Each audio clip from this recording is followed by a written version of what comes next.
So again, thank you all so much for being here. My name is Donna Jones. I'm our Director of Recruitment and Outreach for the School of Art. We're so happy that you chose to join us tonight to hear about our awesome programs in art education and studio art. Without further ado, I'm going to get started. We will have time at the end for questions. However, if you have anything that is just pressing on your mind, feel free to pop that in the chat.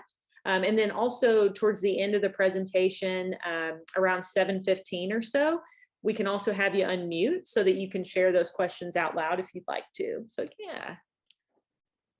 Okay. Great. And let me change up my thing here. So welcome to the School of Art. Great. And so just a few things here about our program. So the School of Art is very much a part of the College of Arts and Sciences here at the University of Arkansas. So sometimes people think we're a separate college, but we're very much a part of the Arts and Sciences group. The reason that matters is because a lot of our students can still double major, they can pursue a dual degree, they can minor, they can go into pre-professional practices, even like pre-law, pre-med, pre-dental. So you're not going to be siloed just in one area. Within the School of Art, you have the opportunity to expand in your interests and your skill sets, even within the arts program and outside of that as well. So you're building that portfolio, but you're also thinking about how you can use your art education to provide resources and solutions for the community. So again, you're not just learning things in the classroom and that's where they stay. They actually go out into the world, whether that's through professional art practice, art education, history, or design. And likewise, we have a lot of different options for study abroad. So some of our programs that we've worked with before include going to Bolivia, Rome. We've had students go to Ghana, Finland. Really the world is endless in terms of different opportunities. And then we've also had students pursue different internships and career options. And we are lucky to have an endowment where we can afford to award students different funding for the summers for those different things too. And I'll talk about that here in a little bit. So all in all, you're getting that rigorous arts education here at the School of Art at the University of Arkansas, but you're also getting that well-rounded liberal arts curriculum. So you're going to learn how to write well, to speak well, to engage with a collaborative team, and you're going to learn about different disciplines within the context of art. And likewise with that, we have the great honors college and tons of interdisciplinary opportunities too. So a little bit about our different programs here. Change up my face there. We do have over 75 faculty. That is up from 36 from when I started about 4 years ago, and we are right at 500 students. So that includes not only our undergraduate programs, but our graduate programs as well. That ratio between students to faculty is 8:1 currently. So it's quite small. And the reason that that matters is because when you all are thinking about interacting with different faculty members, staff members, your peers, people are going to get to know you. So even if you wanted to fade into the background of a classroom, you're not going to be able to. And that also means that when faculty members, staff members get different opportunities that come across their desk, they'll know you and know, hey, I remember that that student really indicated an interest in this particular area, or they wanted to study here. I know they were really interested in this different research opportunity, and they'll connect with you for that. So those things that are really important once you start to think about graduation and graduate school, different job references, internship references, and things like that too, besides just getting to know them, right? Another really exciting update is that we are opening the Wingate Studio and Design Center in the fall of 2022. And then our classes will start fully there for studio art and graphic design next spring. So we are really excited about that. I will be showing you all some renderings of those here in just a few minutes. And likewise, the Fine Arts Center, where I am now, it's a beautiful 1950s international style building. It is going to also go through renovation to expand for our art history and art education programs, which is very exciting. Both of those are getting graduate programs in the coming years too. So there's a lot of research, a lot of different renovations, and all of that is for the students. It's so that you all have space to work, to create, to work together in groups, and then also to engage in really specific arts research. We have the Fine Arts Library here in the Fine Arts Center as well. It's an excellent research area, great light space, wonderful librarians that are here as resources for you all. And then of course, as artists, historians, educators, and designers, we love to look at art, right? And talk about it and see how we can engage within the community. So we have galleries, not only in our Fine Arts Center, but our Sculpture Center, our ceramics facility, and then our student-led Sugar Gallery, which is downtown on the Fayetteville Square. So where are these things, right? You've kind of heard me talk about them, but let's see it on the map. So currently we are right here where you see the red A for the Fine Arts Center.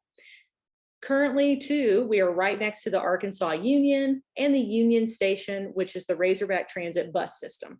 So clearly, we want to maintain this very central location on campus. But with our growth, we are now located in all of these different facilities. So you'll notice we have our ceramic studio and printmaking on the west side of the campus, the Fine Arts Center sort of there in the north, and then we have other facilities, including our foundation studios and sculpture. Sculpture is actually where experimental media arts is housed as well. So with the growth in programs also has meant that we've needed more space. So we are very excited that starting next year, most of our facilities and our classrooms and workshops are going to be split between the Wingate Studio and Design Center, which will be on that same block as Sculpture and Foundations, and then the Fine Arts Center as well. And without further ado, this is where we're moving next year. So this is a rendering of what that building will look like. It's 154,000 square feet. It's 4 stories. You'll see it's really industrial, but the design is meant to really showcase student work, student collaboration, engagement with the community. And then you'll also see there's outdoor space available for students as well. So we are very excited about all the possibilities that this will bring for our students, faculty, and staff. And there's a view from the road there. And then this is the interior. So you can see there's a lot of white wall space. So lots of places to hang work, to install work, lots of places to sit, to talk with each other, to meet each other as well. So yeah. And another big thing that is happening is our scholarship endowment. So a few years ago, when I first started, we had a budget of about $12,000 to give to art history majors and minors.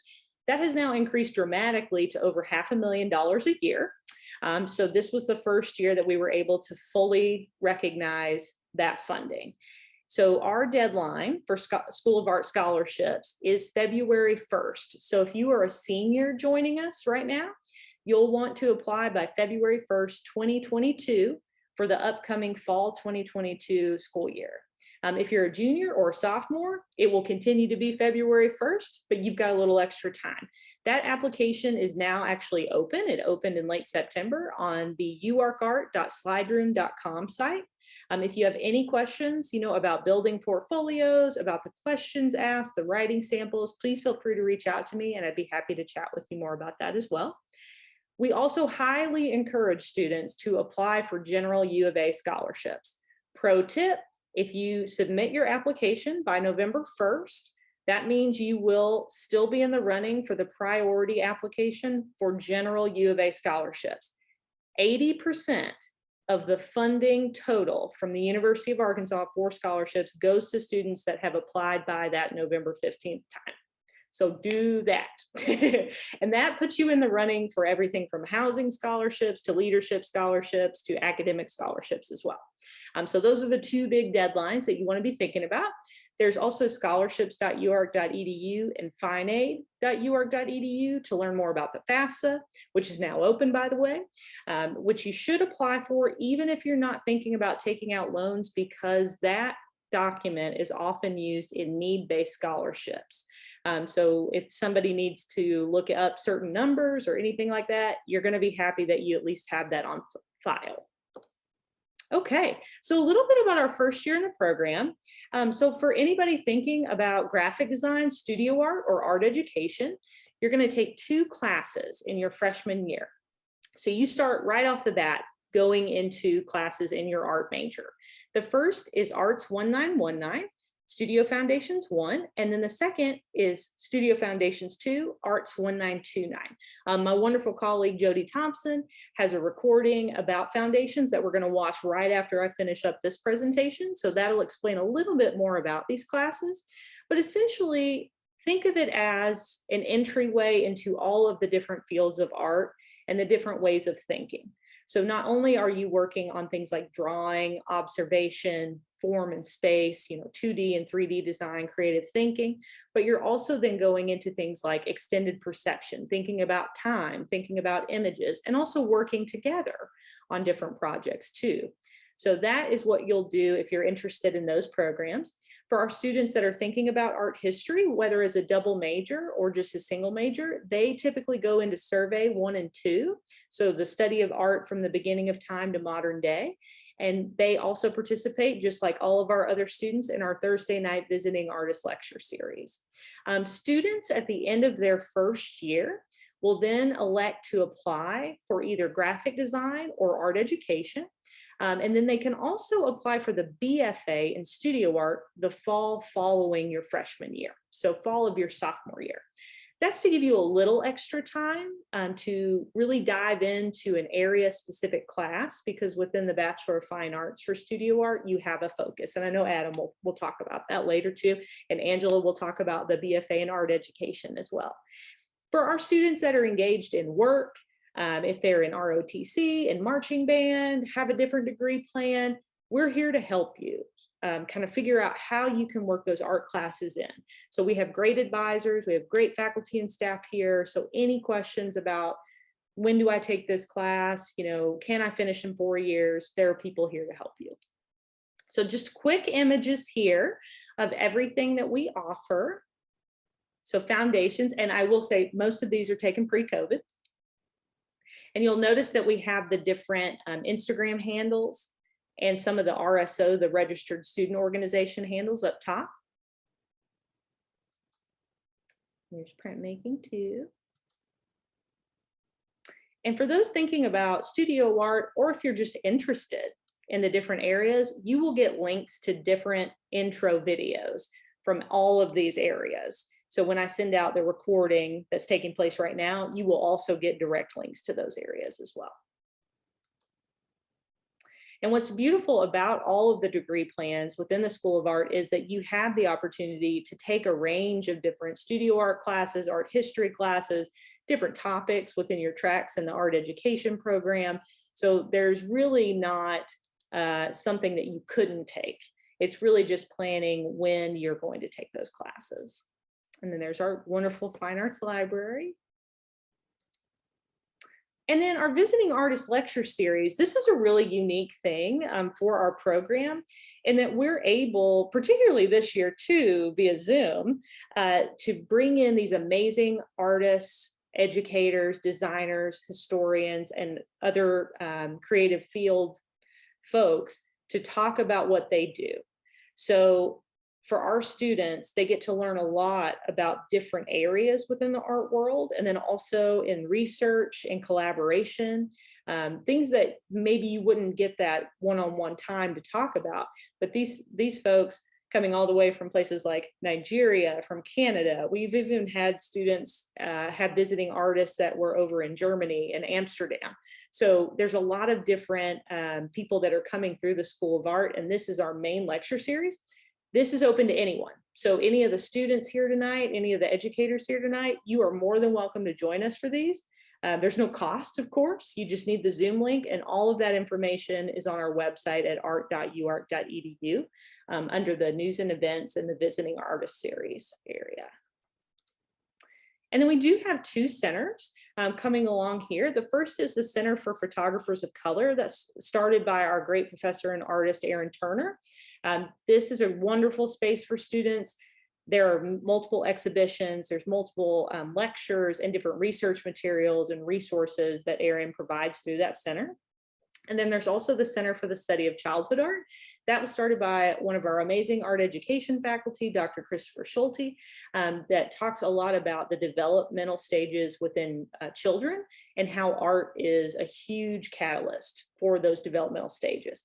So there are internships, there are work study programs for both of the centers. So it's a really great way for students to get involved and get that sort of job experience and also that research experience.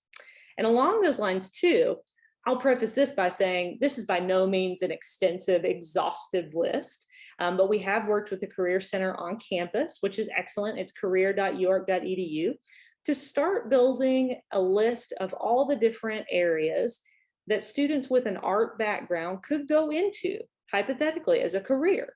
So, you know, there are the basic ones, right, that we always get told, like, oh, are you going to teach? Or are you going to make something?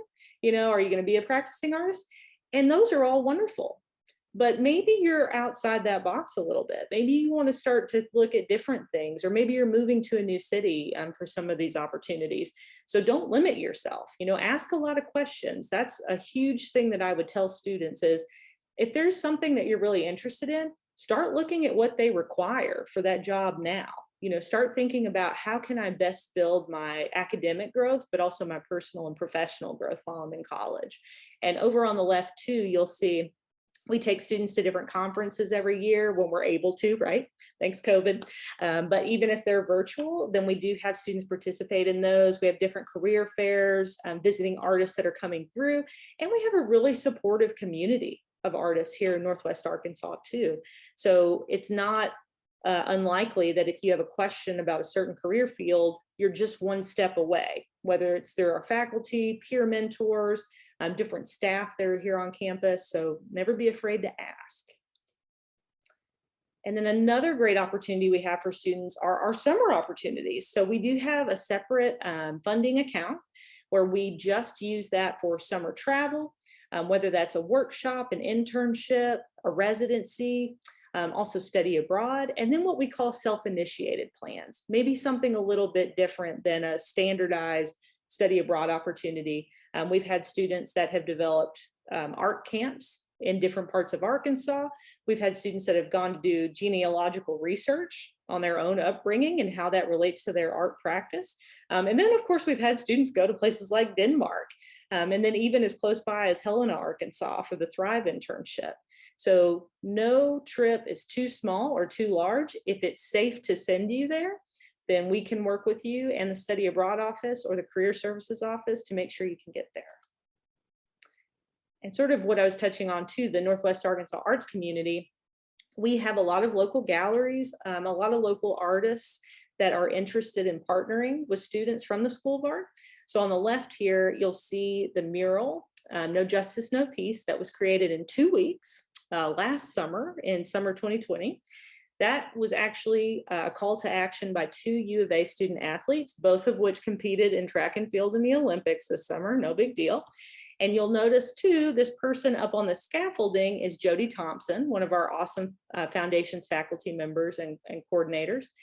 So they brought together a lot of different artists, including people from Art Ventures, which is a local gallery, also, you know, different faculty, different artists, different folks from School of Art.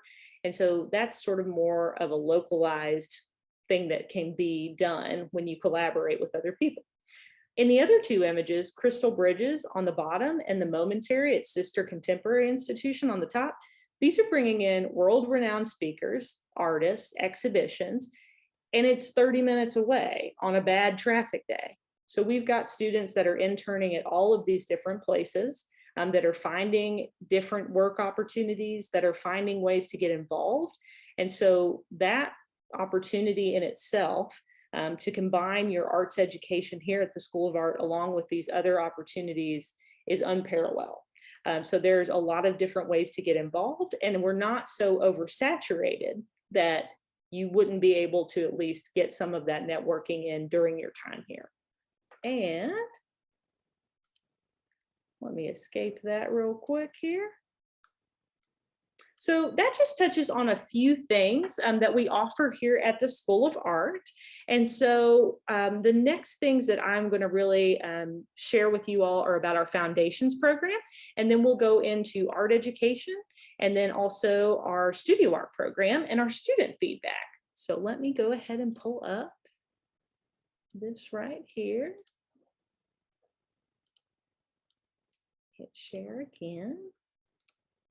This is always the part in Zoom where it's like, ooh, how long will it take to share something? Yes.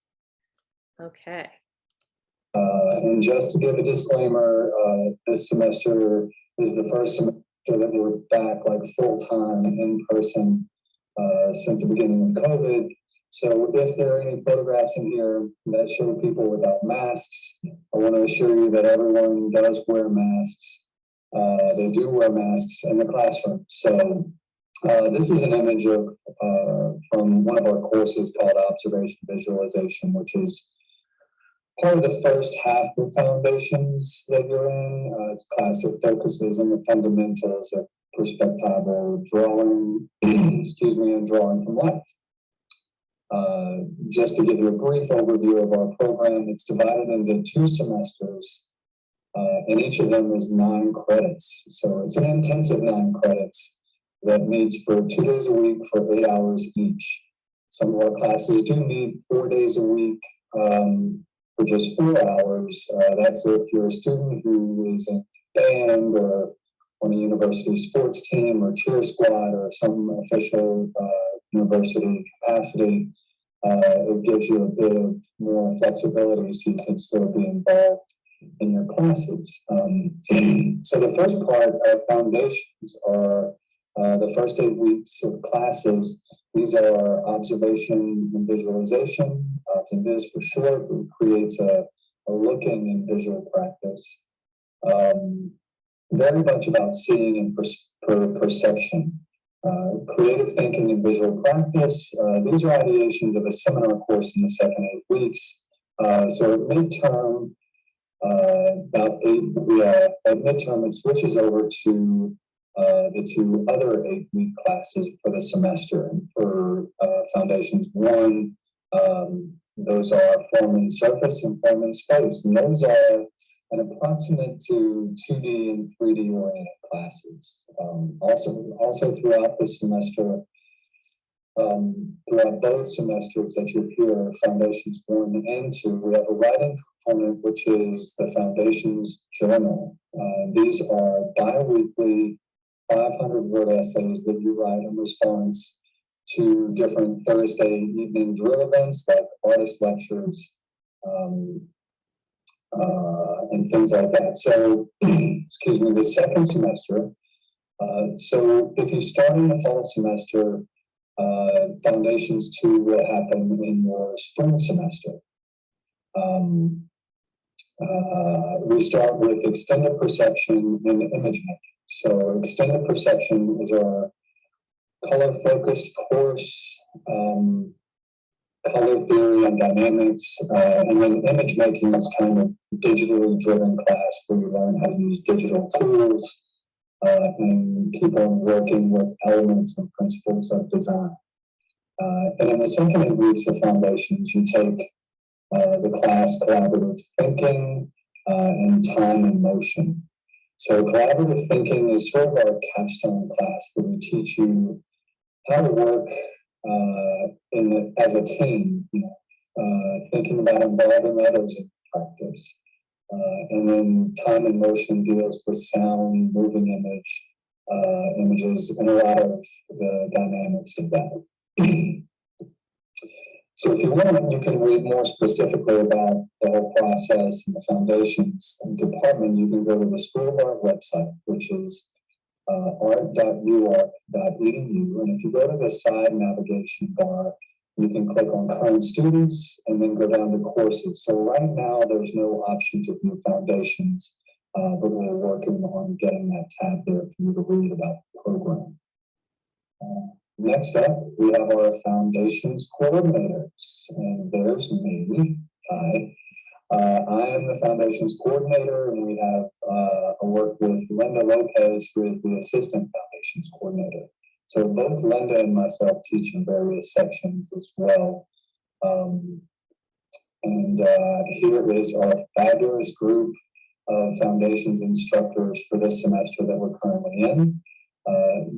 This group, my little picture here, this group are all not only amazing artists in their own right, but some are faculty from other areas in the School of Art, some are School of Art alumni, and others are current graduate students in the School of Art. So it's worth mentioning here that our guest faculty who teach in foundations are folks from drawing, experimental, media arts, graphic design, sculpture, painting, printmaking, ceramics, and photography. So, you know, when you take our foundations courses, you often get to work with faculty who teach and or are currently working in these areas of studio art. So you can talk to them about your interests in different programs, and then we're able to give a sense of how to move forward with your foundations schooling here. And I should also mention here for a moment that our foundations program is really designed to prepare you for coursework in any of our three main programs that follow out of foundations. So that's art education, graphic design, and studio art.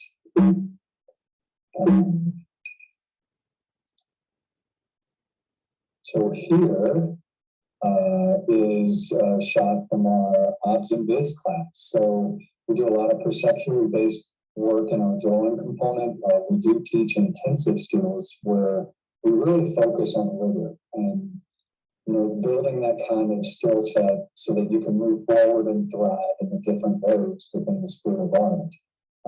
This next slide, this is from our extended perception class. You know, one thing I will say, in these slides, you get a sense of the spaciousness of our classrooms. I mean, there's really a lot of room to spread out. So yeah, this is extended perception, dealing with color and composition. Here we have creative thinking. Now this photo was taken a bit earlier this semester, so that's like 4 weeks ago. Right. So this is a bit tame compared to what happens in this class as the semester progresses. Case in point, here is an image of that same classroom taken like yesterday. So there's a lot of different things that happen as the semester progresses. This building gets just a little bit more wacky and a lot more fun to walk through as the semester goes on. Here is our shot from our image making class. So in image making, like I said, this is where you work a lot with combining analog and digital processes and how to build an image. So, you know, we spend a lot of time in critiques. So talking with your instructor and your fellow students about your work and getting feedback, giving each other feedback. And, you know, there's a lot of wonderful things that happen in foundations as you move through it with the same group of students. So, you know, your class of 15 students will move through these courses together. You know, you spend 8 hours with each other twice a week, and you really begin to develop a strong sense of community that's wonderful. And one of the most wonderful things for me as an instructor in foundations is to see groups of students who have gone through the program and eventually be graduating from the university, and they're still friends with people that they met in their first foundations course. Like this one. This was part of one of our extended perception classes in the last couple of semesters. Really beautiful work that comes out here. Yeah, so this is our building, which if you can tell, it's a former Fastenal and Castle rental building. Over the next few years, a new foundations building will be built on this site, which is right next door to the new studio art building that's going up right now on the corner of Martin Luther King. Okay, so for that building, you can notice Jody wanted everybody to know that we also have a new bike rack that's over by SOAX as well. So he's been a big avid bike rider here lately. And you can also tell or see his contact information there. So if you ever have any questions about different foundations, practices, schedules, what some of those projects might be, feel free to reach out to us for sure. Okay. And so without further ado, I'm going to turn it over to my wonderful colleague, Dr. Angela Laporte, who is going to talk to us a little bit about the wonderful BFA Art Education program.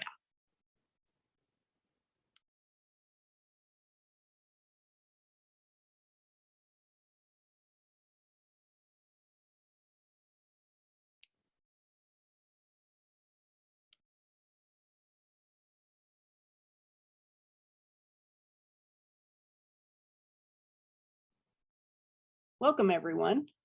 My name is Angela Laporte, and I am the Director of Art Education. And I would like to begin by introducing our faculty in art education. And by the way, if you would like to learn more about our faculty, you can also go to the School of Art webpage and read a little bit more about us.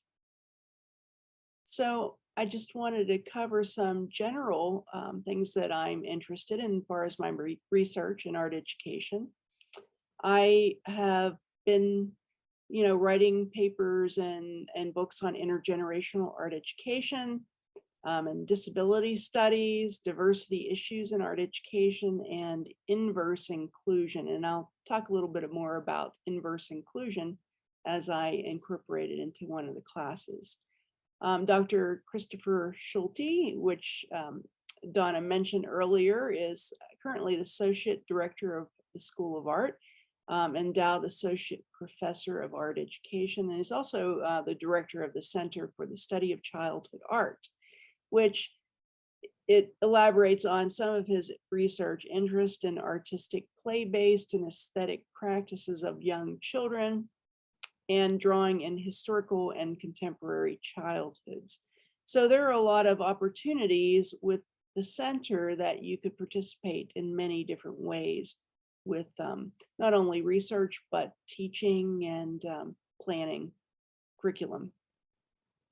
Dr. In-Jung Yoon Ramirez, who is also an endowed assistant professor of art education. She's a founder of what's called Interweave. It's a community program, and I'll talk a little bit more about that later. But her research interests in an upcoming book she's producing also deals with critical race feminism, decolonial art and pedagogy, and she's also written a number of articles in transnational feminisms and bilingual education and translanguaging theory.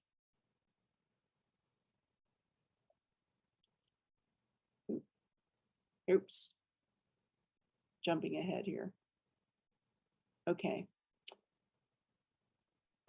The last faculty member that we have that I will talk about is an endowed professor of art education and also the director of our new and upcoming graduate studies in art education. So we have a program that will open up in the fall of 2022 for any art educators out there who are interested in graduate study. So Dr. O'Donoghue's work deals with aesthetics and contemporary issues in art education, as well as philosophical foundations of art education and curriculum and pedagogical practice, and art-led research. And I'll talk a little bit more about art-led research in terms of arts integration, a project that we're working on with Springdale Schools currently. And I'd also like to let you know that we lost one of our faculty members last year, unfortunately, Dr. Alfonso Grant, and we are in a process of developing a scholarship for students upcoming. So keep that in mind as you come in. I think in a couple of years it will open up to students.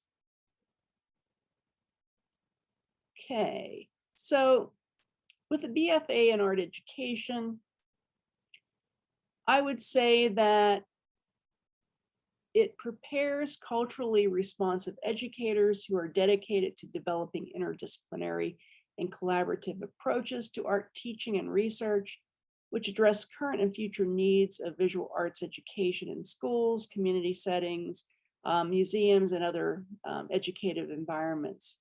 And also, with this degree, it promotes equitable educational practices and community-based programs that acknowledge and challenge barriers to quality art educational access and success while promoting high-quality, socially responsible visual arts educational opportunities.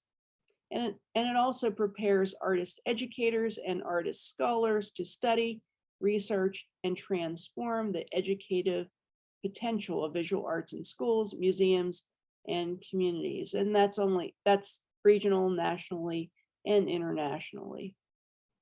So with the BFA in art education, we have two different concentrations. And one is K through 12 teaching. So if you were interested in becoming a teacher in public schools or other schools, it would be 132 credit hours for that degree, which involves 9 credit hours of student teaching in a particular school at the secondary and elementary levels.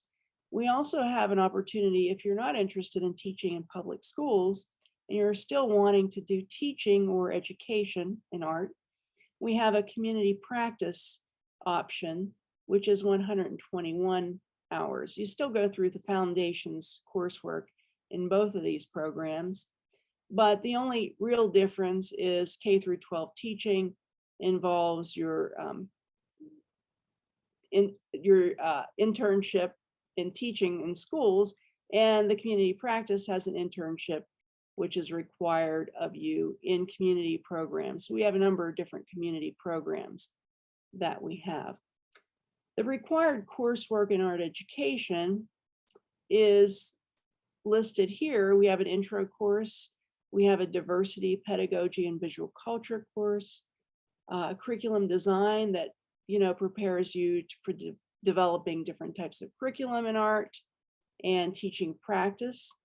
And we also have a community art course that is required near the end of your coursework as an art ed major. And that course leads you into practice, teaching in community spaces, such as last year we had students teaching at a group at Crystal Bridges Museum of American Art. We had students teaching lessons at Sonora Middle School, at also an elementary school in Fayetteville, Owl Creek, as well as Springdale Teen Action Center. We also have internships, as I mentioned, and student teaching opportunities. We have a professional development course that's required by all students. And we have several special topics courses in art education. The internships and course experiential opportunities are some of the ones that I just mentioned, the community-based in Crystal Bridges Museum of American Art, community art projects such as Lifestyles, and I'm teaching a course this semester at Lifestyles, and we are working at the Blair Center, and my students go out and teach, and I'll show an image of that a little bit later. We have Interweave. Dr. Yoon Ramirez teaches a course with translanguaging, and we also have students participate or assist in those courses. We have, as I mentioned earlier, the Center for the Study of Childhood Art, as well as an arts-led integration program that we started with, collaborating with Theater Squared, Crystal Bridges Museum of American Art, and 3 high schools in Springdale, and art teachers and teachers from different disciplines across the span of the high school. And we also have partnerships with many nonprofit organizations besides Lifestyles. We have, as mentioned earlier, Art Ventures, which we've had many students do internships there and exhibitions.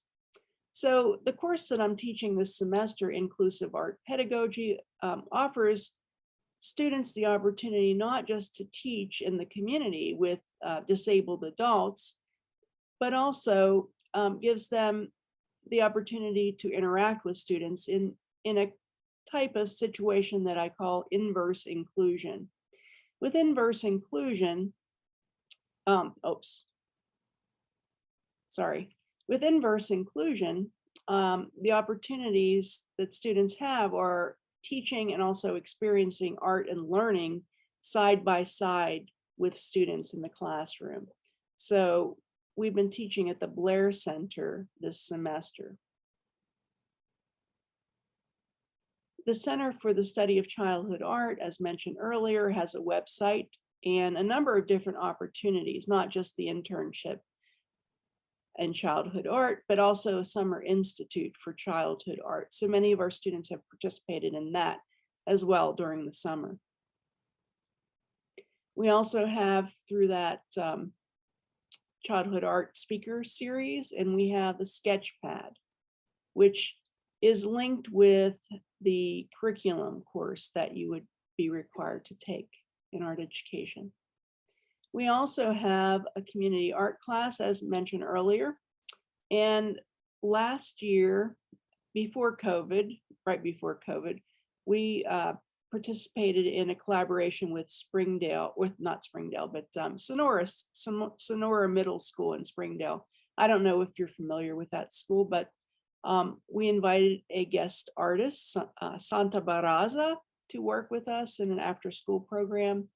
So during the introduction to the course, I co-taught with Santa Barraza, and we had, again, this idea of inverse inclusion where our students rotate roles and have opportunities to teach the students as well as participate in the art education learning experience.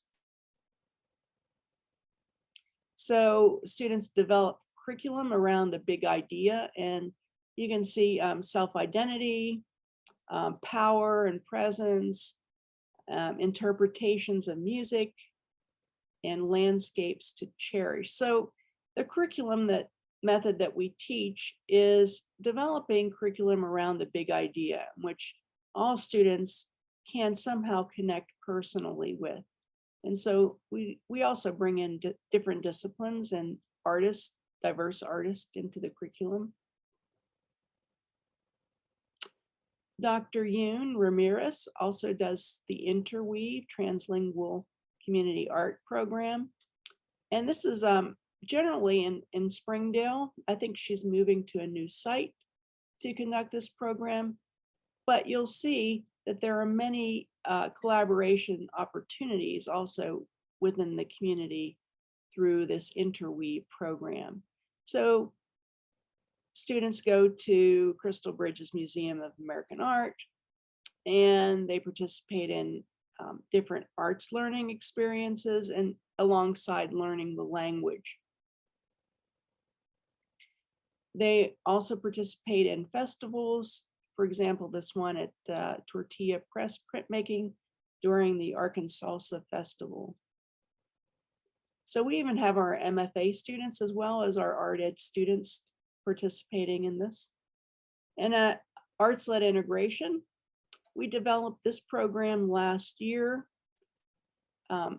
It's been funded in research and teaching in a collaboration with Springdale Schools, the University of Arkansas Art Education faculty. I don't know whether you're familiar with the Walton Arts Center and Theater Squared, but they're also participants in this as well. And what we've done is we've worked with educating teachers, not just art teachers, but art teachers or teachers in different disciplines across high schools in Springdale, and have them develop curriculum around art. And as art leads us into talking about ideas, big ideas about the world and everything around us. We also have faculty involved with summer teaching institutes. As a matter of fact, we're going to start one next summer on the arts-led integration project. So we'll be bringing in cohorts of teachers to learn about teaching across the disciplines. We also have many study abroad opportunities for art education majors. I've had honor students teaching as part of their thesis research in Rome. So we connected with a high school in Rome, and the student went there for a week to teach. We also taught courses in Rome for the study abroad. We have student teaching opportunities for during your student teaching semester to teach abroad in Peru, Sweden, Italy, and Ireland.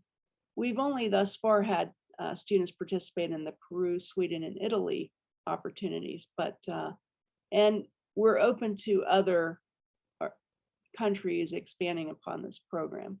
But one of the things about studying abroad is it allows you to be able to have actual experiences in other cultures and see history in places that you would have never known or experienced in the past. And you become a more educated and informed teacher in that way.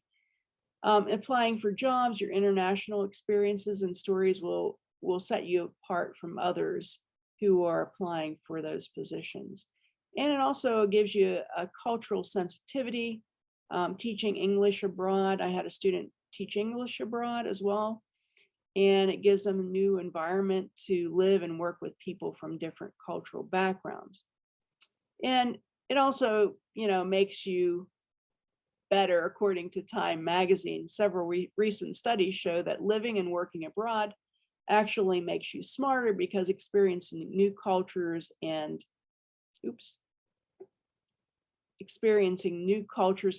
environments makes us more flexible, creative, and complex thinkers.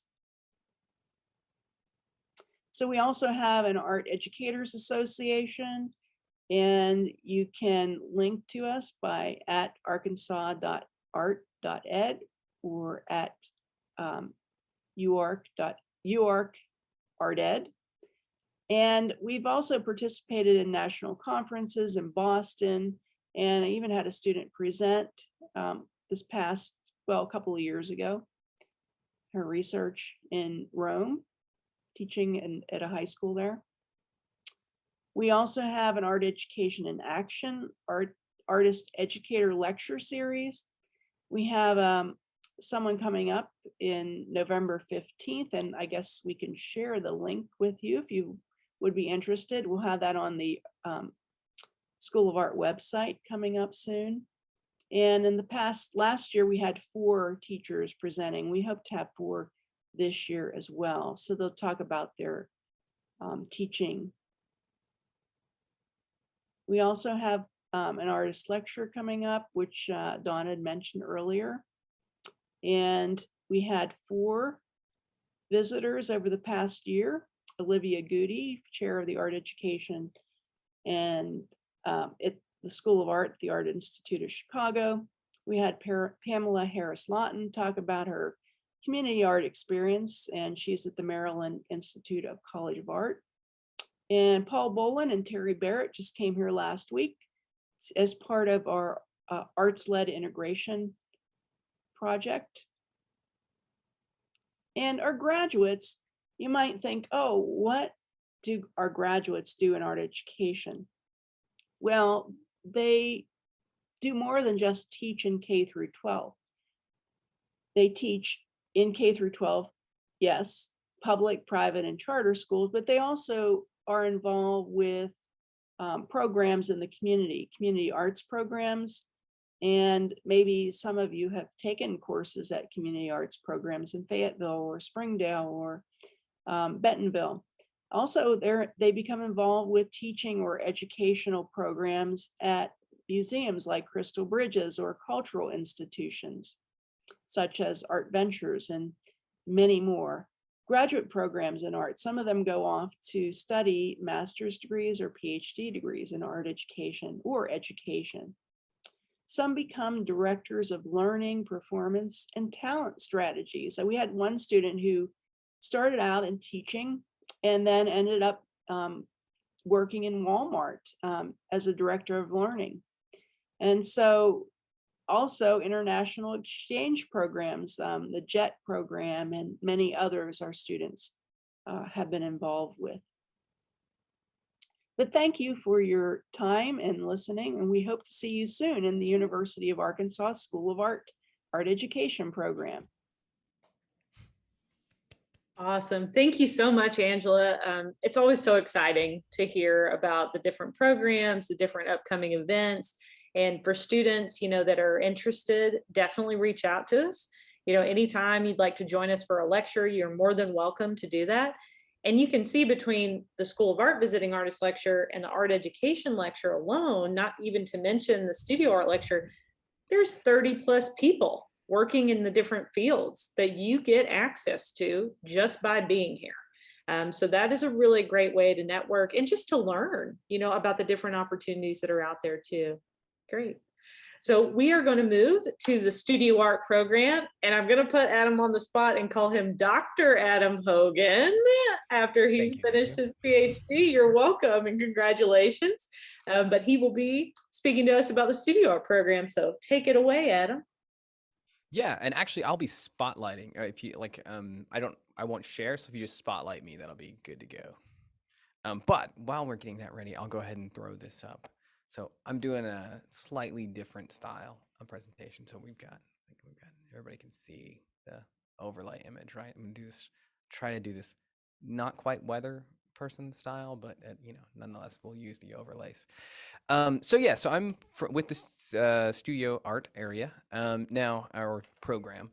Now, studio art itself is sort of broken up into quite a few different areas. Now, I'm not going to go over all of the sort of exhaustive. We are, I think, definitely the largest unit within the School of Art as far as the faculty goes. And we break up into essentially what we call studio areas. So we have painting, drawing, printmaking, ceramics, photography, and Sculpture X. We also offer courses in arts entrepreneurship and socially engaged practice as well across the School of Art. Now, each of these you can sort of think of as a research zone or an area that sort of focuses on a specific approach to making. But I think, we're talking a lot in this presentation about different programs within the School of Art. And I think it's really important to underline that even though all of these things are separate, they're all still very much together within the School of Art. And the barriers between all of these spaces are actually quite fluid. We can actually move. We have a lot of students taking courses across the entire school as well as the entire university. And sometimes we have students inside of those classes that can add a lot to those moments that are not from the School of Art as well. But running back through those, we have essentially these different areas of research that we sort of unpack. And some of them you may be very familiar with, and some of them may be sort of new to you, but you get introduced to a lot of those during the Foundations program. And actually, I'm going to move the screen so I can see all of you, because I just see my face right now, and that's a little distracting. There we go. Now I can see you all. Feels a little better. Now each of these areas hosts their own visiting artist lectures. Some of those will be in-house, some of those will be in collaboration with the larger lectures. And every area has faculty that are full-time faculty that are there all the time. And we also have a host of visiting faculty and community members that come and go inside of those areas. And again, we do a lot of trade-off with Foundations as well. We tend to dip into Foundations so that we can be engaged with your first experience here at the School of Art, and also just sort of help build the community and the excitement around it. But let's pull those down. Now, I'm not going to show a ton of images because we are sharing area videos with you that have a lot of this information in it. And it would be probably quite unwieldy and quite long if I introduced every little space that we work within. But we do have, I'm going to go over a couple of the degree options that we have within the School of Art. And let me scoot over this way a little bit so I'm not like totally behind the image. Now, we are part of the Fulbright program, and we offer the BA, which is the Bachelor of Arts, and then the BFA, so the Bachelor of Fine Arts. So they're two different degrees, sort of similar in some ways, but we'll get into some of those finer details about how they sort of function. Now, anyone that's entering into the School of Art is sort of automatically coming in foundations as a BA, and that's going to be sort of we often assume you're going to sort of matriculate up to one of the other areas within art at that time. You'll end up in art education, you'll end up in graphic design, end up in studio art BFA program. But so you sort of like by default come in as the BA. Let's see here, let's get rid of that. Let's just take those away really quickly. Let's get into the next. But what is that BA? I'm gonna type down here right now. Okay, there we go. Oh, it's a little slower. There we go. And can everybody read that? So if you can't, I'm going to say this stuff anyways. Excellent. Good. All right. Move this around. Okay. So essentially, like I said, the BA is sort of like the degree that you come in with, the one that you would be registered for automatically. And it's really gives you a lot of flexibility. And most of the time, like I said, you matriculate out of that into a different, more specialized degree that gives you more time to dig into the things that you're really interested in. But occasionally, I have known a few students who have worked it really well because they wanted to do a double major, because it allows you to have a lot of flexibility within that, in the degree program and the hours that you need. So let's get rid of that really quickly. Now, a few of the, we're a big complicated system, and a few of our things are always changing. But we did recently rework the BFA curriculum. So we're working on in process of working the BA as well, so that their sort of areas of interest will align a little bit better. But there's no application process required for that BA. Again, when you start foundations, that's the thing you're going to see in UA Connect. Like, not that you spend a ton of time in UA Connect, but if you're in foundations, you look in there, you'll notice that there's a change.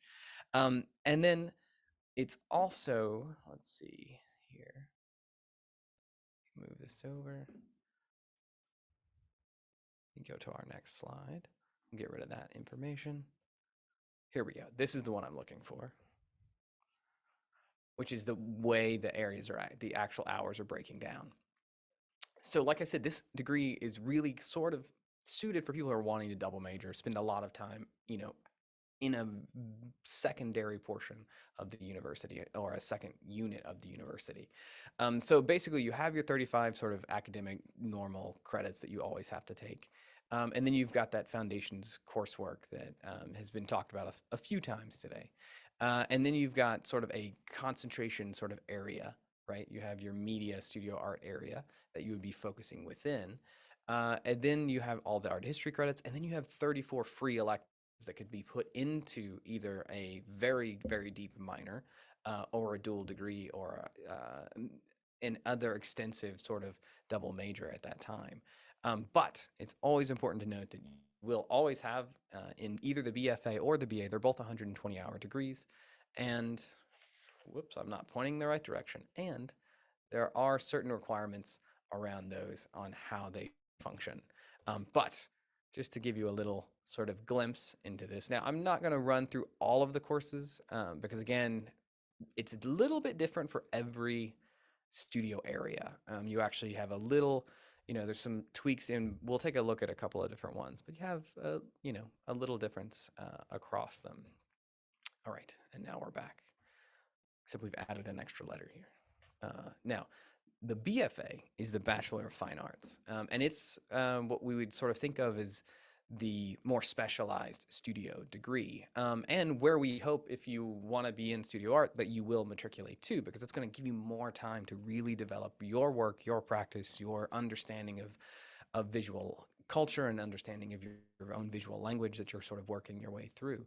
And it allows you to build a deeper sort of connection with your portfolio, which is really sort of the main thing that you're working on in studio art. Is you're learning to think and work through big ideas, but learning to do that through making, through performing, through understanding how to carry those ideas into your work, and how to share those ideas out from there. Now, the BFA, oh, just erased the wrong thing. Oh well, we'll keep rolling. Pretend the BFA is still up here. It just went away. I'm running all of the switcher and doing the talking all at the same time. It's not ideal. You'd want a bigger crew usually, but I digress. So essentially, again, it's 120 hours, just like the BA, but those are put in different places. Now, you have those gen ed hours that are sort of always going to be there. Then you have that 18-hour foundation core that's really what gets you started within the School of Art. And it's a great, my first year here, I've been here it's my fourth year now. Like this is the beginning of my fourth year. I can't say I'm new anymore. That whole first year I spent teaching in the foundations program to really sort of get an understanding of what was going on and how things were worked and functioned, and then trying to go on to establish sort of the experimental media arts area.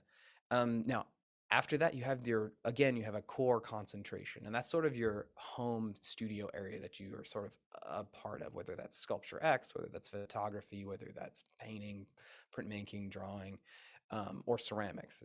That's where you're sort of like going to do the majority of your focus and the work that's really interesting you at that time. Then you have a really nice set of art history courses that you're going to take. And actually, if you just take one extra art history course, and then file a little piece of paperwork, you can end up with an art history minor as well. So with the way we structured the program, it's actually quite nice and flexible. And then you get a lot of credits to put back into sort of those back into other areas. So you can actually build a lot of fluency within other areas as well. So there's a lot of flexibility. Now, what we're looking at right here is just the 4-year degree plan for photography, actually. And you can sort of see how your study would lay out. And it's often there's this like misconception that you can't do the degree in 4 years, and you can, but many people choose to like take a little extra time, maybe try a few extra things out. But the whole idea is sort of experiencing a lot of these different techniques. And then and the media areas through, hang on, let me jump back to here so you can see me. And a lot of it is, the idea is experiencing that different media early in the foundations program, early in your time here, and then sort of understanding that you want to also build some depth within one of those areas. And that's how the degree is structured, but it allows a ton of flexibility. There's a lot of things that you get to choose both inside of the area that you're working with, but also across and outside of the area, outside of studio, and even outside of the School of Art, if you choose to do so. There is some flexibility there. Now, we do have an application process, though, for the BFA. And as Donna mentioned, it isn't directly after foundations. It happens every spring and every fall, and you can apply as many times as you would like. It's not sort of a once and done situation. You can definitely apply more than once. And you'll also get feedback at that time as well. And there is an informational meeting coming up. We're not speaking I thought we were speaking with foundation students for some reason. So these are all brand new. So you might not want to come to that informational meeting, but you could if you want to. I mean, why not? I think it's open. If you want more information, reach out, let me know. But that process, the way it works, here we go. Well, there it goes. All right. You have to have a 3.0 School of Art GPA. So that GPA is sort of important. And then you have to have a certain GPA across the university. But there's this one little caveat right here. You have to be enrolled in a course in the area you're choosing to focus in, or have completed a course in that. So essentially, once you're done with foundations, we're going to allow you to then you should jump into the areas that you're interested in, and then you can sort of apply after you've completed some of that coursework. And we think of it sort of as a really long interview process, right? It's a really great way to get to know the faculty that work in that area. It's a great way to get to know the facilities, understand the space, and get your hands dirty with that material. Because sometimes, you think maybe I want to be a filmmaker. And then you realize, like, no, maybe I'm a filmmaker, by the way. That's why I'm picking on filmmakers. And you're like, well, maybe I actually don't like that at all, and I want to do something else completely different. So this way you can experiment within those media areas before you're actually having to go through the entire application process. Now, that being said, again, the barriers between all the areas are really, really low.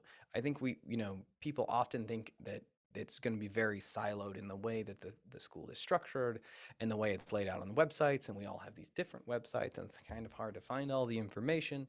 And a lot of that's very true, but we're all here. We all love sharing what we do. We do this stuff because we love the medium, and we're interested in sharing that medium with you all. And so feel free to reach out to any of the faculty and any of the BFA advisors specifically. Let's see here. Oh, we're still talking about the application. I've got ahead of myself. Now, what's the application process actually like? Well, you have to submit a portfolio. And again, we talk about portfolios a lot in studio, because essentially your portfolio is a huge portion of how you move forward, how you carry your work forward, how you show the world what it is that you do, and that you can do what you say you can do, and also what it is that you're working on, how you're researching, how you're moving the medium forward. And in this moment, it's sort of a 15 to 20 or other work samples. So if you're doing moving image or sound, it doesn't necessarily, it's sort of a sliding equation depending on the type of medium. But what you want to see in that is both a technical proficiency. You want to see that you have both ambition and efforts being put into all of your work, that you're working through your ideas, right, as well, with your conceptual sort of backing by your practice. And we also want to see that you're presenting yourself professionally, that you're professionally you've understood and learned how to document your work. You're thinking about how you're presenting your work and how we as a viewer are experiencing that. And this is all sort of covered, portions of this at different moments throughout the foundations program, and in pretty much every studio course that you'll take, we go over this sort of stuff. But there's also capstone courses later and professional practice courses that deal directly with this. Now let's get rid of all that. It's going away. Go away. There we go.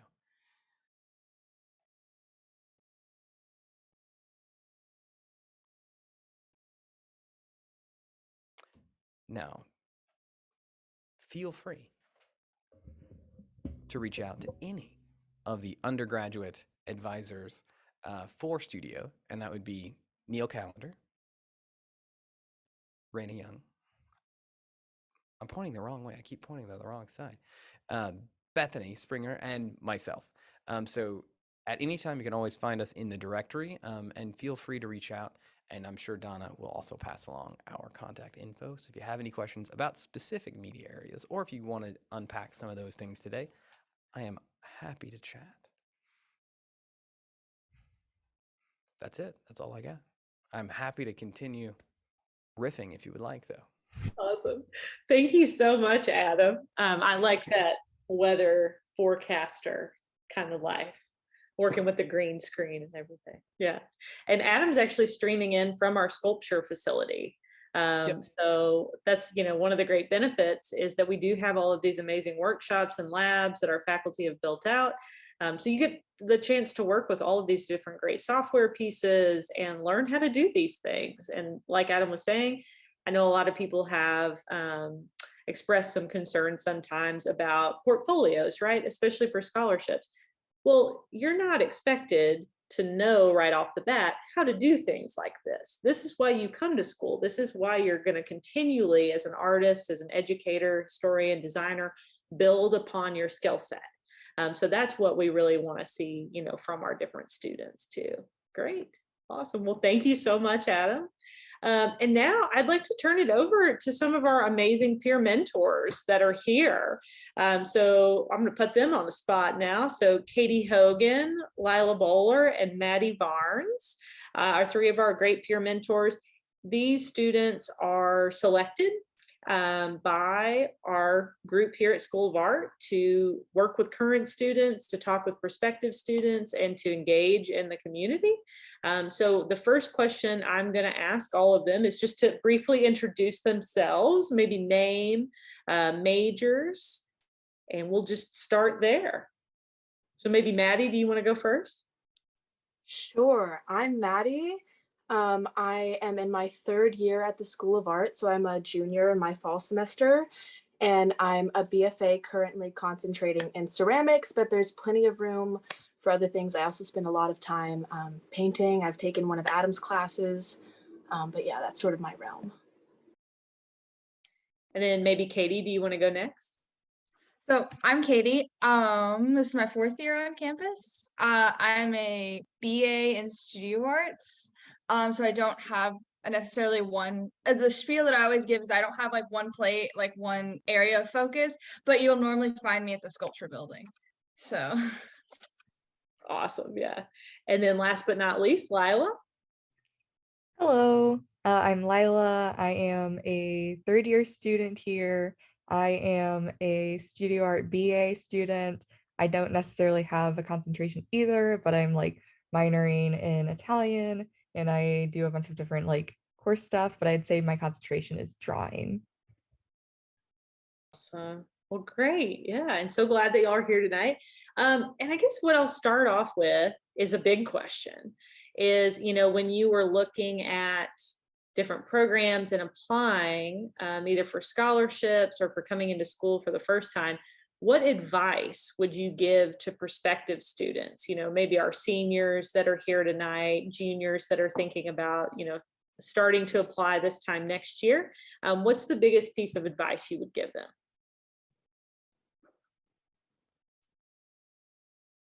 I would just like to say that nothing is off the table.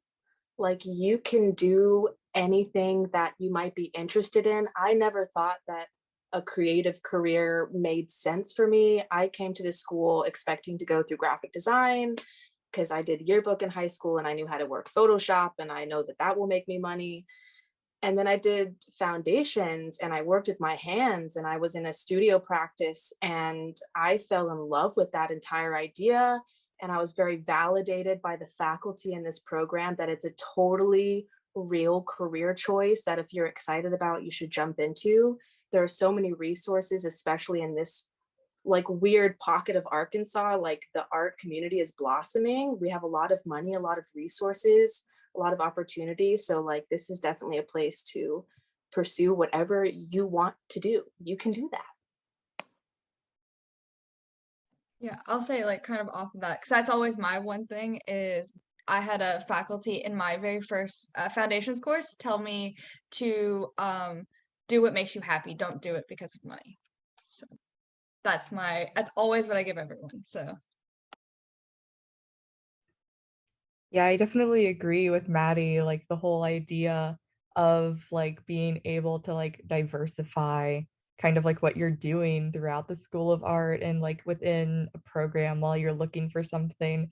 I think a good sign of like a good program is like that openness to explore, because like if you're going into the arts, you shouldn't feel like boxed into some like specific idea or specific like I don't know, like viewpoints that you're going to be like going into things. Like, you should be allowed to be able to think through like, hey, yeah, I really like this idea and I want to see how I can do that artistically and like what can I make regarding that. And it could be anything. And if you find a program that's like that, I definitely did through like here, and like I feel extremely validated through like faculty and programs and like the overall like Fayetteville, Northwest Arkansas community to be able to like figure out what I like. And I think that that's just kind of like the biggest priority that you should be allowed to explore. Those were all great pieces of feedback and advice, y'all. Thank you. And, we've talked a little bit about outside opportunities from the School of Art. Would any of you three like to share about internships, workshops, leadership positions on campus that maybe you have currently? I can probably start. I think like for one thing, obviously like being a peer mentor is like super gratifying, being able to like work with students who are both like already within the School of Art, but also like high school students and like other like transfer students who are like interested and really want to learn more about the program. That's really exciting. But also I am the treasurer for DAPA, which is our Drawing and Painting Association. And like being able to just know that there's like all kinds of different like RSOs, clubs that you can dive into regardless of your kind of like concentration or what you kind of like do outside of class. Like there's always going to be like a community and like opportunities to get involved on campus with things that you like. Not even just within the arts. Like we have like a ton of great art like RSOs. We have our ACE, which is like ceramics. And then we also have like Society of Art Historians, but we also have like chess club. You have like our we have like esports and like gaming stuff. Um, Literally anything under the moon you can get involved with, and you can even like turn your art stuff into something related to that. So I don't know. I think that like being able to like find things on campus that relate to you are it's just super easy here. So yeah. Yeah, definitely. I'll piggyback off of Lila's statement. RSOs are a great way to get involved. I'm a treasurer of ACE, the Association of Ceramic Enthusiasts. We are very enthusiastic about clay, and we have meetings pretty often. We have a big sale. We're trying to collaborate with different departments this year to sell your work, and then you get money for the things that you've made because that's what we deserve. And it's just a really good time. Also, just getting involved, and especially through the BFA program, I think there's a certain sort of highlight on the students that are interested in that sort of studio professional development. Um, the faculty is very aware of your presence and they send you a lot of opportunities.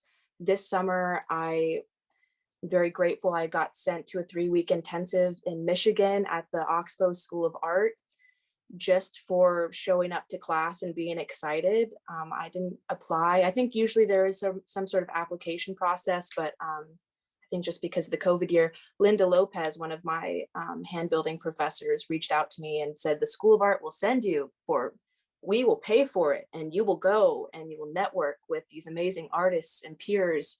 And so I spent 3 weeks there making and meeting people and learning. And now I have these friends that I still talk with every day. And there's just really great opportunities available if you're willing to be involved.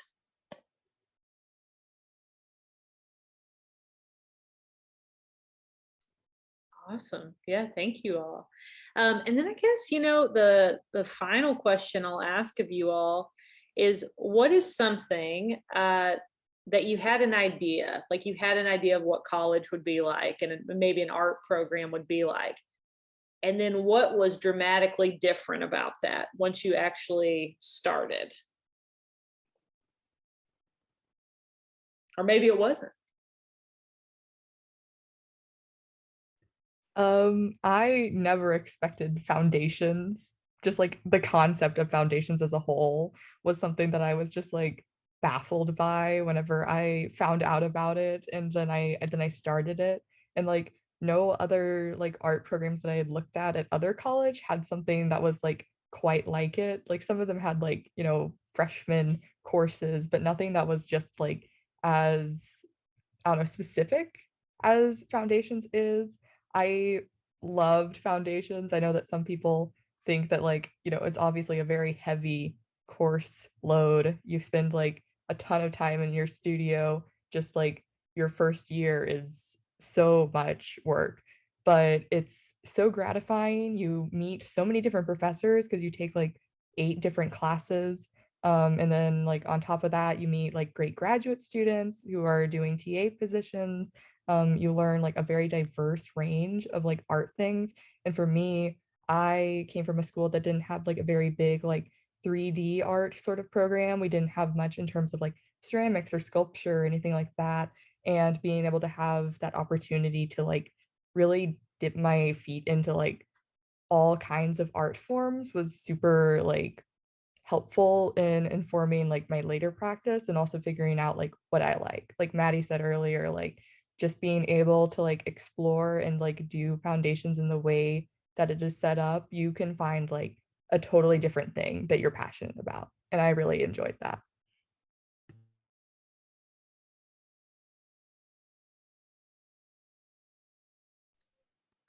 Like, oh, go ahead, Katie. Okay, I was like, okay. I'll say like I'll talk on like class size because I know that's what we mentioned earlier. I guess I didn't have like an expectation of what when I was coming into college. I just didn't but I didn't expect our studios to be so intimate because like normally you'll have like 15, maybe 20 people in your classes. But I've gotten now this semester where I've gotten into a little bit upper level studios, and I'm in a course this semester where there's literally 7 students and our 1 professor, and it's just like the most amazing thing ever, and I love it so much. So Lila and I had foundations together, and I'll just say she's really good at 2D art. She had a background in that, but she made some pretty great wearable sculptures at some point within those months. So she dipped her feet into 3D and nailed it. That's what foundation sort of opens you up to do is to explore these different things. Like I sort of mentioned earlier, I had no idea what I was getting into when I wanted to major in graphic design at this university. I picked it because it was like kind of close to home, but not really close to home. I had no art at my school. That wasn't a thing. We had like football and yearbook, and I was in yearbook, not football, maybe though. And anyway, I came to foundations, and the first class I was in was 15 people. It's very intimate. And it was drawing from observation, and I didn't know how to draw a stick figure. It was horrifying. It was a really scary 4 hours. We went to the lunch break and I was like, okay, I'll finish out the day, but I'm definitely not ever coming back because this is so scary. And then the second half of the day, I had a class called Creative Thinking, which all foundation students will go through. It was taught by a TA in the ceramics program, Anthony Kaschek, heart him. And they put on Real Human Cannibal Shia LaBeouf. I don't know if anybody is familiar with that video, but I was obsessed with that video in high school, and that was put on the screen and presented as like potentially fine art. And I literally cried. I felt so much relief, and like I could maybe be interested and find my footing in this area. And so I didn't expect that at all, but you can get as weird and fluid. There's so much room, there's so much room in this sort of area of interest and career path. So yeah, just maybe dip your toes in. Maybe you'll see something that you like. Maybe you'll watch a funny video. That's really Or great. And make- I think, oh, go ahead, Adam. I was just gonna say, or make a video. Yeah. Shameless, Adam. So I think all 3 of the peer mentors are absolutely correct. And thank you all so much for sharing your observations. The different experimentation that you can do within foundation, studio art, art education, it doesn't mean one thing. There is no one size fits all in art and creative fields and practice, which is a wonderful thing because you get to experience all different critical theories, your different peers, the different perspectives and backgrounds of the people that you're going to meet in your foundations class. And then you go on into your different majors and you continue those bonds you develop with each other, and you can reach out to each other at the end of the day as well. So we really hope that you all have learned a lot about our wonderful art education program, wonderful studio art program. Thank you so much to our faculty and our current students that were here tonight. And we have a few minutes remaining. If anyone has any questions, we are here and able to answer those for you. I also understand if you do need to go, feel free to reach out to any of us. I'm going to pop my email in the chat, although you probably have it because I've been emailing you a lot. But that is my email there. We'll also connect you with the different faculty and students that were here tonight as well. And like Adam said, we will also share those studio specific videos and of course this recording. early next week. But if anyone has any questions, feel free to unmute, or if you prefer to type something in the chat, that would be great. And thank you all so much for putting your emails in there. That's so great. Awesome. And if you don't have any questions, please feel free to log off. And we're so glad that you were able to join us tonight. Thank you for making time and taking time to be here.